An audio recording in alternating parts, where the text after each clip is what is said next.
My name is Casthra, senior historian of the New Galactic Archives, and oh boy, am I thrilled to share a tale that'll make your scales tingle. You want to hear about the humans?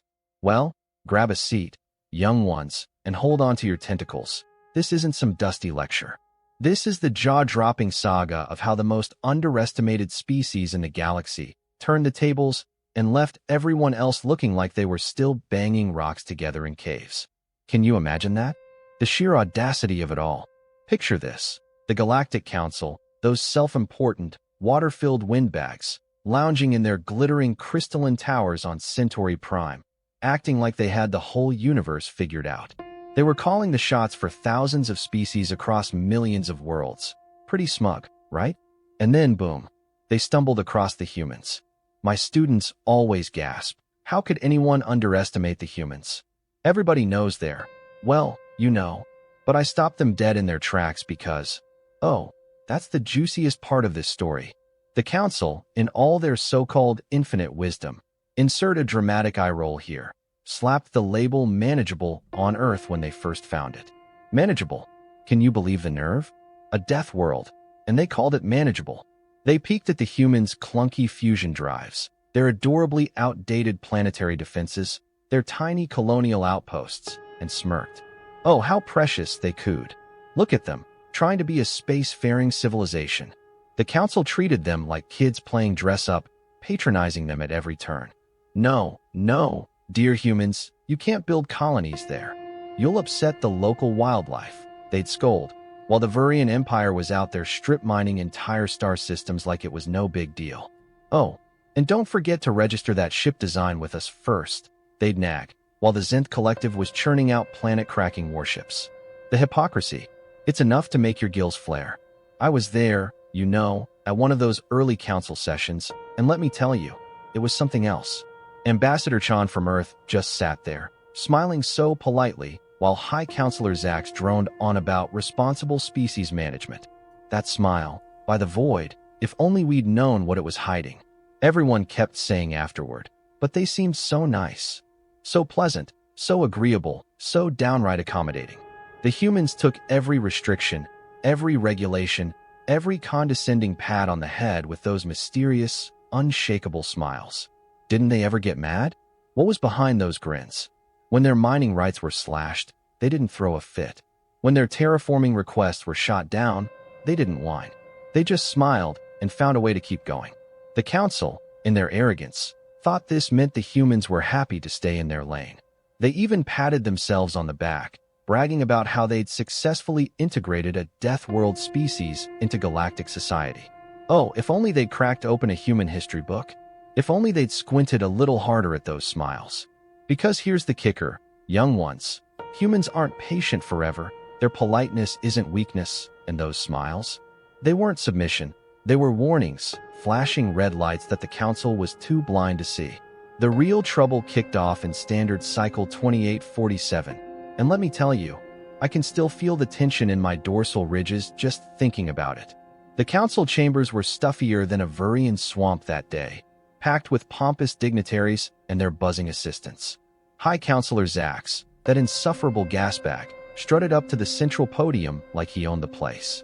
The Council has determined, he droned in that grating, harmonic voice that could peel paint, that human expansion into the Orion Spur must be immediately halted. Can you imagine the gall? Just another day, another restriction, right? But then, Ambassador Maya Rodriguez stood up in the human delegation's booth, and for the first time in recorded Council history, a human didn't smile. Not a single twitch of the lips. "Honorable Council," she said, her voice smooth and graceful, making Zax's blustering look like a drunken globin flopping around at a mating ritual. "I must warn you that this decision will have consequences." The chamber exploded in gasps and murmurs. A warning? From a human? The audacity. Several council members actually laughed out loud, snickering like they'd heard the galaxy's best joke. Laughing at a human warning. Oh, how I almost pity them now. Almost. "Ambassador Rodriguez," Zax sneered, his tone oozing condescension. "Surely you understand this is for the greater good of galactic stability. Your species' rapid expansion is making other members uncomfortable. Uncomfortable. Rodriguez raised a single eyebrow, and let me tell you, that tiny gesture sent chills racing down my spines. Uncomfortable, she echoed, letting the word hang in the air like a plasma grenade ready to blow. I see. And the Ron's total annihilation of the Riel system's resources? That made you comfortable, did it? Then she whipped out a data crystal, bright blue, standard council format, gleaming like a star. Before you vote on this restriction, she said coolly, I'd like to share some economic projections. What happened next? It was beautiful, terrifying, and downright genius. Rodriguez laid it all out, calm as you please, showing how human corporations had quietly, legally, and thoroughly woven themselves into the fabric of galactic trade. Human shipping companies? They handled 40% of all interstellar cargo. Human mining operations? They supplied 35% of all rare earth elements. Human medical tech? Used in 60% of every major hospital in the galaxy. Can you even wrap your head around that? But this is exactly why we must restrict your expansion. Counselor Toax butted in, all huffy. You're becoming too influential. Rodriguez's laugh. Oh, that laugh.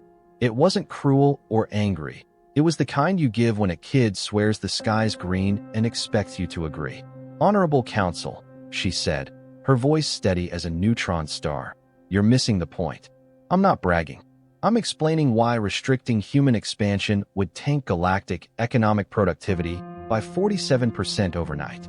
That's right, 47%. Want to take that risk? The silence that hit the room was so thick you could choke on it. Council members scrambled for their data pads, tapping frantically like their lives depended on it. The Zenth representative turned a shade of purple I didn't even know was possible. This is economic blackmail. Zax sputtered, practically frothing. Not at all, Rodriguez shot back, that famous human smile creeping back onto her face. It's just cause and effect. You squeeze us, we scale back. Basic business, nothing personal. Sleep on that, why don't you? The vote got postponed, but the damage was done. For the first time, the council saw that while they'd been busy patting humans on the head like good little pets, humans had been building an economic web so tight the galaxy couldn't function without them. This was humanity's first bold flex, but more than that, it was the day the council realized humans were playing a game of warfare they hadn't even noticed, a silent, devastating kind of power. Did they learn their lesson? Oh no, of course not. The council's next move was as subtle as a supernova exploding in your face. They decided to blockade Earth. Yes, you heard me right. They thought they could lock down a death world. High Counselor Zax, still puffed up with his own importance, sent the 7th Enforcement Fleet, 200 gleaming warships in perfect galactic council blockade formation, straight to the Sol system. Were they out of their minds? Enter Admiral James Chun, commander of Earth's supposedly modest defense force. This guy? He was calm, unnaturally calm, the kind of calm that makes apex predators start sweating. Welcome to Sol. That's all he said. 3 little words, cool as a cucumber. The council's commander, some stiff-necked Vurian named Krell, barked for immediate compliance. Chin's reply? He invited them to watch a mining operation. A mining operation. The council fleet was snickering, sending snarky messages about primitive human distractions. Oh, how wrong they were. Chun unveiled Operation Rockhopper, and let me tell you, it was a masterpiece. While everyone was gawking at the blockade, human mining ships, those XM-457 Wolverine-class vessels the Council had waved through as harmless, had been sneaking into position across the asteroid belt. Beginning standard mining operations, Chin announced, all polite and cheery. Sorry for any gravitational hiccups. Those ships fired up their gravity manipulation fields, supposedly for shifting asteroids, but Chun had a trick up his sleeve. Line those fields up just right, and you've got yourself a gravitational lens. Suddenly, every asteroid in range was a potential missile. The Council fleet was caught in what Chin called a solar system-sized pinball game. Can you picture it? Warships dodging rocks like scared critters. This is war. Krell screeched. Nope, Chin said, calm as ever. Just approved mining ops. If your ships get in the way of our legal asteroid movement, that's on you, pal. For 3 days, the Council fleet scattered and regrouped, only to get pinged by another wave of mining ops. Finally, Chin suggested, all sweet like, Maybe your fleet would be cozier outside the solar system? They retreated, calling it a strategic redeployment. Everyone knew they'd been humiliated. Earth's lanes were clear, and humans hadn't broken a single rule. Talk about a power move. This became known as the peaceful persuasion to humans, but the Council called it the asteroid humiliation. While everyone was obsessing over Chen's cosmic ballet, humans were quietly shifting gears across the galaxy. Ships repositioned, supply lines rerouted, and mysterious gear popped up in mining ops everywhere. The Council, still licking their wounds, missed it all. They were too busy trying to ban gravity manipulation after the fact. Idiots. They should have noticed the human smiles were gone. They should have remembered that on Earth, the calm before the storm is when you run for cover. But they didn't, and they'd regret it. Humans have this thing called lines in the sand, and when you cross them, watch out. The Council's dumbest move yet came on a random Tuesday. The medical ship Hope's Light was hauling vaccines for a nasty space flu to the Centa colony. Dr. Alexandra Patel, the commander, was a legend, 30 years saving lives, operating in zero-G during pirate attacks, the works. The Council, in their infinite stupidity, decided to flex by targeting this ship. Just doctors and nurses, right? Easy pickings. Wrong. The Council's Justice Bringer intercepted Hope's Light at the Proxima checkpoint. Commander Vaxtull, a trigger-happy Zenth, demanded an inspection for contraband. Patel's response was ice-cold. We've got 20,000 time-sensitive vaccine doses. Kids will die if we're delayed. You get that, right? Vaxtull, with the brain of a concussed Globin, ordered a warning shot. The plasma grazed the medical bay, torching 3,000 doses. No one was hurt, but the damage was done. Oh, buddy, you messed up big time. Patel, who'd faced down death 1,000 times, transformed. Security footage shows her in her medical whites, expression like a storm cloud. Computer, she said, voice so calm it'd make your spines quiver. Initiate protocol Nightingale. What was that? Turns out, every human medical ship had secret defensive medical systems. Hope's Light sprouted scanners, not for diseases, but for mapping every weak spot on Justice Bringer. Commander Vaxtull, Patel said over the comms, you just made my ship a patient, and I'm a doctor. I know exactly where to cut. Those scanners could pinpoint stress points. Thrusters could snap a ship like a twig. 10 seconds to power down your weapons, she warned. Or I perform emergency surgery. Survival rate? 0. Vaxtull surrendered, but it was too late. Patel sent 3 words to Earth. They killed children. Every human ship, station, and colony answered with one phrase, no more nice. Then came the 12-hour ultimatum, delivered by Rodriguez herself. She strode into the council chamber in a sharp black business suit, looking scarier than any battle armor. In 11 hours and 58 minutes, she declared, humanity will show why Earth's a death world. Surrender by then, or else. The council laughed. Or what? Zax mocked. Rodriguez's smile wasn't kind. It was a predator's grin. We'll remove you, she said. Not with weapons. We'll just stop being nice. Zax scoffed. That's your threat. She nodded. We run your hospitals, your trade, your mines. What happens when every human doctor takes a day off? When pilots go on vacation? When techs stop helping? The room went dead silent. 12 hours, she said. Make a smart choice for once. And with that, she left them shaking. Oh, you want to know about the moment the galaxy learned to fear a human's calm? Buckle up, because this is the wildest ride in galactic history. When the Council's fancy fleet popped into the Sol system, ready to throw their weight around, Admiral James Chun, cool as a comet's core, sent them a message that still echoes in my spines. Just 3 words. Welcome to Sol. Can you believe that? The nerve of this guy?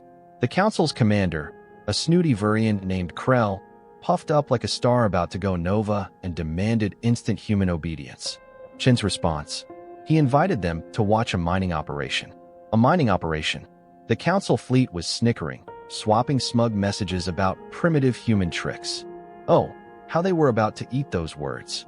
That's when Chun dropped the bombshell. Operation Rockhopper. While everyone was gawking at the blockade, human mining ships had been sneaking into position all over the asteroid belt. These weren't your run-of-the-mill rock crunchers, no way. These were XM-457 Wolverine-class vessels, greenlit by the council themselves as harmless resource extractors. Harmless. Can you imagine their faces? Beginning standard mining operations, Chen announced, all polite and chipper, like he was offering them tea. Oh, and sorry in advance for any gravitational hiccups. Hiccups? That's the understatement of the millennium. Those mining ships fired up their gravity manipulation fields, supposedly just for nudging asteroids. But Chen, he was playing chess while the council was stuck on checkers. He'd figured out that if you sync those fields just right, you get a gravitational lens. Boom. Every asteroid in range turned into a potential missile. The council fleet was suddenly dodging rocks in what Chen called a solar system-sized game of pinball. Pinball. Can you picture those mighty warships scrambling like scared critters? This is an act of war. Krell screeched over the comms, probably turning 3 shades of purple. Not at all. Chen shot back, calm as if he were picking out lunch. We're just doing approved mining ops. If your ships get in the way of our totally legal asteroid movements, well, that's on you, isn't it? Oh, the shade. One by one, those council ships had to break formation to dodge the asteroids zooming their way. Every time they tried to regroup, another wave of mining operations sent them scattering like leaves in a storm. For 3 whole days, Chen orchestrated this cosmic ballet, making the council look like amateurs.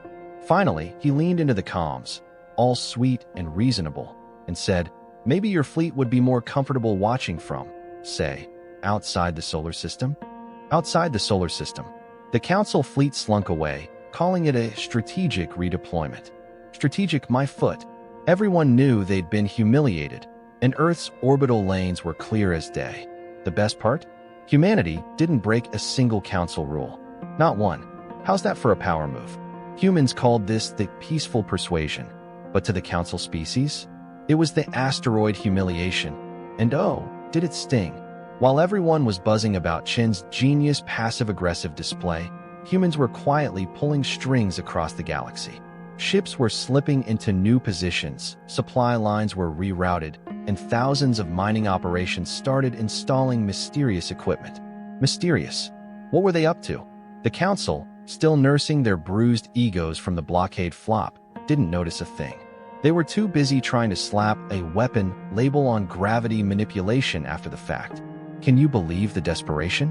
They should have seen the warning signs. Every human smile had vanished. On Earth, the calm before the storm is when you run for cover, but the council? They just kept digging their own grave. Humans have this thing called lines in the sand. And let me tell you, they draw them crystal clear. Most species have limits, sure, but humans? When you cross their line, you're in for it. The council's dumbest move yet went down on a regular OL Tuesday. The medical ship Hope's Light was zooming toward the Senate colony, loaded with vaccines for a nasty space flu that was no joke. Dr. Alexandra Patel, the ship's commander, was a legend. 3 sectors sang her praises for her crisis medicine heroics. This woman was a force of nature. So what did the council do? They made the worst call since trying to tax black holes. Some hotshot strategist thought, let's make an example of this medical ship. It's just doctors and nurses, right? Wrong. Oh, so wrong. The council's enforcement vessel, Justice Bringer, swooped in at the Proxima checkpoint, led by a trigger-happy Zenth named Vaxtal. He demanded a full inspection, yammering about suspected contraband. Contraband? On a medical ship? Dr. Patel's response was pure steel, recorded for all posterity. This ship's carrying 20,000 doses of time-sensitive vaccines. Children will die if we're delayed. Do you understand that?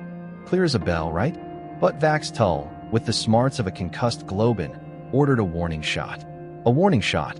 The plasma blast grazed Hope's Light's medical bay, torching 3,000 vaccine doses. No one was hurt. Thank the stars. But those vaccines? Gone. Can you feel the rage bubbling?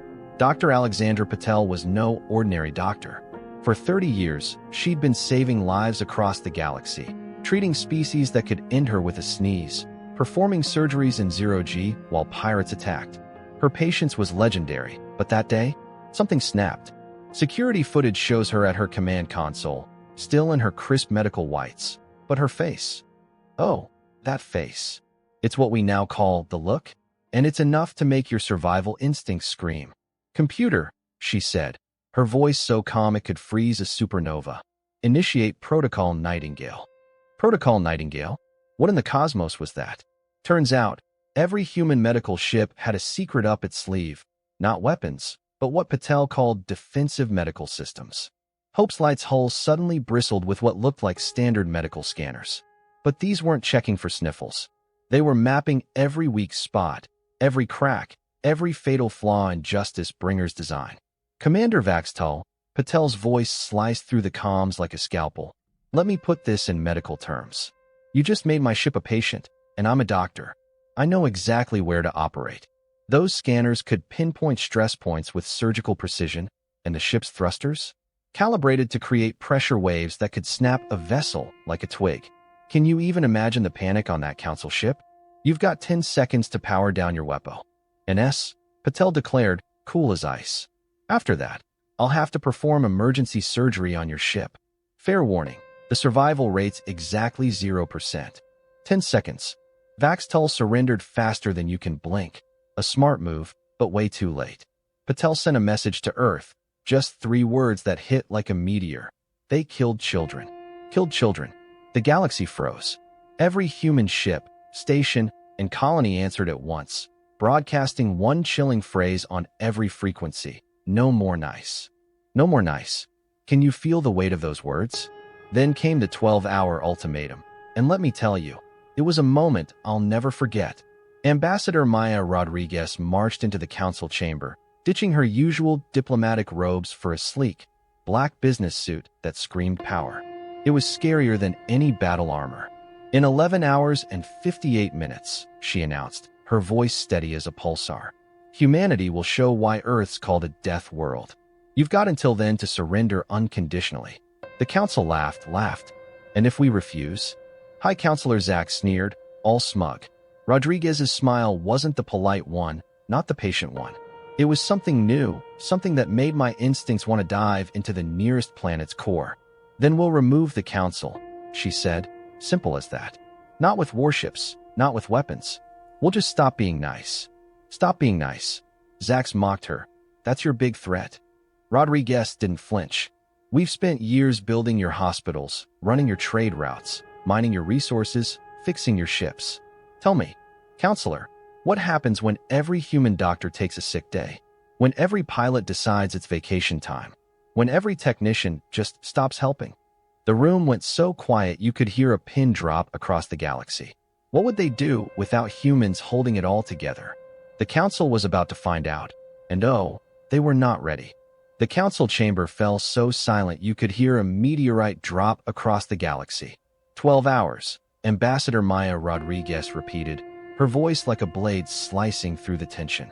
For once, I suggest you make a wise decision. Don't test us. Can you imagine the sheer nerve of that moment? It was electrifying. This, my young ones, was patient zero, the exact second when humanity's legendary patience for bureaucratic nonsense finally snapped like a brittle asteroid. The council had just 11 hours and 47 minutes to wrap their heads around a galaxy without helpful humans. Can you even picture it? A galaxy grinding to a halt because the humans stopped holding it together. Oh, the panic must have been palpable. Those pompous council members spent 10 of those precious hours bickering. Typical, right? Arguing over voting protocols and surrender procedures like they had all the time in the universe. But while they squabbled, humanity was on the move. And let me tell you, it was a sight to behold. Human ships glided through space with synchronized precision, like a cosmic dance choreographed by a mastermind. Stations powered up secret systems nobody even knew existed. In every sector, on every world, humans were gearing up to show the galaxy why you never, ever mistake their patience for weakness. What were they planning? The suspense was killing me. When the 12-hour deadline hit, the council was still yammering away, lost in their pointless debates. Can you believe the arrogance? That's when Commander Olivia Blake's face blasted onto every screen in council space. Not just comms, but entertainment devices, medical displays, even personal data pads. How did they pull that off? Nobody's ever figured it out, and it's mind-boggling. Good morning, she said, her tone so casual you'd think she was about to read the weather forecast instead of unveiling humanity's jaw-dropping power. We tried being nice. We really did. But since you're hell-bent on learning this lesson the hard way... Oh, that pause. It was like the galaxy held its breath. Then, bam. The ghost fleet materialized across Council space, popping out of nowhere. Remember those mining operations? Humans had been building ships inside asteroids. Thousands of them. Can you even wrap your head around that kind of cunning? The ghost fleet's appearance was like a predator suddenly realizing it had been toying with a creature hiding battle armor under fluffy sheep's wool for a decade. Blake kept talking, her voice carrying that eerie human calm that makes even apex predators sweat. While you were busy patronizing us, we built this fleet right under your noses, in your own territory, all legal, using your own approved mining permits. Want to know how we did it? Oh, you bet the council wanted to know. So did every species glued to their screens, jaws on the floor. Your own rules say mining operations can refine and shape extracted materials. Blake explained, cool as a comet. Well, guess what? We shaped them into ships, fully armed, fully operational warships, hidden in plain sight. You never even bothered to ask what we were doing with all that metal. Can you imagine the council's faces? They'd been played, and they didn't even see it coming. These weren't your standard council ships. Oh no. The Ghost Fleet's design was wild, unconventional, like someone read how to build a warship and thought, cute, but what if we made it terrifying? Blake went on, casually examining her nails like she wasn't commanding the biggest military reveal in galactic history. Humans have this saying, hope for the best, prepare for the worst. We hoped you'd treat us as equals. We prepared for you to act like fools. And then, oh my stars, she triggered a demonstration. Every Ghost Fleet ship lit up their shields at once, and the energy surge was so massive it pinged sensors 3 sectors away. Those mining lasers you approved? They're awesome for precision strikes. Those gravity manipulators? Perfect for tactical maneuvers. Those medical scanners? Great for targeting. Funny how that all works out, isn't it? Funny? It was downright diabolical. The Council's military advisors were losing it, having collective meltdowns as their tactical databases came up empty. The Ghost Fleet wasn't just powerful, it was a complete unknown. How do you fight an enemy who turns civilian gear into weapons you've never even dreamed of? Here's the best part, Blake said, grinning like a teacher about to drop the answer to a brain-busting puzzle. We didn't break a single one of your precious regulations building this fleet. You approved every part, every system, every capability. You just never thought to ask why a simple Death World species needed industrial mining lasers that could slice through battleship armor. Oh, the irony. The Council had signed off on their own downfall. Then came the gut punch. Blake leaned forward, her expression shifting to something so fierce it made hardened warrior species want to crawl under their consoles. We tried being nice. We followed your rules, filled out your endless forms, smiled through your smug condescension. And how did you repay us? You threatened our children. So now you get to see what happens when humans decide being nice isn't worth the effort anymore. That speech, young ones, is now required reading in every major military academy across known space. It's chilling, it's brilliant, and it's why the Council surrendered just 20 minutes later, probably the fastest political decision they've ever made. Can you blame them? A fleet of ticked-off human ships was hovering in orbit. Talk about motivation. The surrender was, as humans say, anticlimactic. No epic battles, no dramatic last stands. Just a bunch of politicians suddenly discovering they could move faster than a supernova when their backs were against the wall. The signing ceremony, though? Oh, that was unforgettable. Ambassador Rodriguez strolled into the council chamber, cool and composed, clutching an old-school earth-writing tool. A fountain pen, she called it. Some things, she declared, deserve to be signed in ink, not just digital scribbles. Can you feel the weight of that moment? It was like humanity was etching their mark on the galaxy's history, permanent and bold. The new galactic order that kicked off that day was something else entirely. Humans didn't go for revenge, didn't strip anyone of power, didn't demand piles of reparations. No, they did something way scarier. They started fixing things. We took a look at your bureaucratic mess, Rodriguez told the trembling council members, her tone dripping with exasperation. Did you know your standard permit application has 472 redundant steps? 472. We've cut it down to 12. You're welcome. Can you imagine the council's shock? Humans were rewriting the rulebook, and they weren't asking permission. The reforms hit like a meteor storm, swift, merciless, and oh so effective. Trade routes got a complete overhaul, streamlined for efficiency instead of political backscratching. Medical services? Standardized across all species, no exceptions. Technology sharing became mandatory, but with ironclad safeguards to prevent abuse. And the most terrifying part? They made everything make sense. Your traditional procedures, Rodriguez snapped at a whining council member, required 17 different permits to deliver emergency medical supplies. 17. Traditions that cost lives aren't traditions. They're disasters, and they're done. Can you feel the fire in her words? It was like humanity was done playing games. Humans didn't stop there. They put Dr. Alexandra Patel, that legendary doctor, in charge of the new Galactic Medical Corps. Her first move? Setting up emergency response protocols that didn't need a mountain of paperwork in the middle of a crisis. Revolutionary doesn't even begin to cover it. Admiral James Chun took on the military, tossing out useless ceremonial drills for what he called practical training. Practical? Who would have thought? And Commander Blake? She turned that fearsome ghost fleet into a rapid response force for natural disasters and humanitarian crises. Those ships, built in secret to scare the pants off the council, became beacons of hope. How's that for a plot twist? Humans knew the best way to keep the peace was to make themselves indispensable. Again, the humans' real victory wasn't just showing off their strength or flexing their economic muscle. Though, let's be real, they could have crushed us like a bug. No, their greatest win was showing the galaxy a better way. They held on to their patience until we proved we didn't deserve it. Then they showed us exactly why Earth's classification should have been Death World. Approach with respect, instead of that insulting, manageable nonsense. Can you believe the Council ever thought they could manage humans? What a joke. These days, human diplomatic ships still haul medical supplies. Their mining vessels keep the resources flowing, and their traders grease the wheels of commerce. But nobody mistakes their kindness for weakness anymore.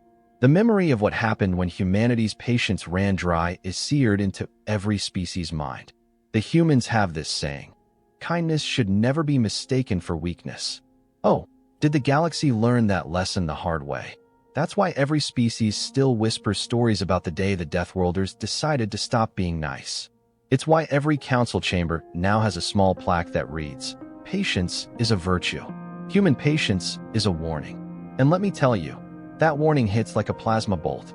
More than anything, it's why the galaxy finally got it. The most dangerous species isn't the one flashing its teeth from the start. It's the one that smiles, helps, builds, heals, and then, when you push them too far, reveals that every act of kindness was also a step toward preparing for war. Can you feel the chills? So, listen up, students. If a human ever looks you in the eye and says they're done being nice, don't just walk away, run. Run like your life depends on it, because it probably does.